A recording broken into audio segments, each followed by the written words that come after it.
Magandang buhay po sa ating mga kamamigs, at ito naman po ang ipapakita ko sa inyong mga picture kasama ni Rose Ann, ang kanyang jowa, para naman po sa mga nagre-react sa ating vlog update tungkol kay Rose Ann at Migs.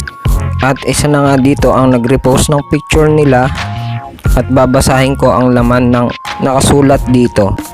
Sa mga iyakin dyan at sobrang stress na at selos na selos, kalman nyo lang ang inyong mga sarili dahil may love life na si Ann. Kung dumikit man siya kay Migs at pumunta sa bahay ng Molino family dahil magkaibigan lamang sila. Siguro panahon na para matauhan kayo dahil ito ang jowa niya, hindi lang ma-reveal dahil may kanya-kanya silang love life. Trabaho lang, walang personal.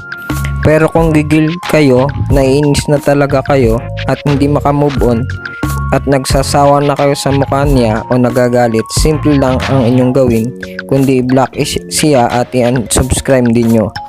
Tigilan nyo ang pambabas sa tao dahil hindi naman kayo inaano. Happy lang, love.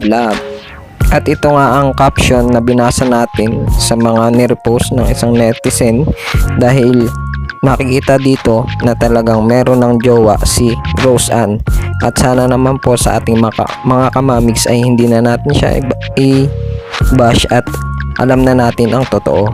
At happy lang po at ingat po ang lahat. Thank you so much po sa inyong support.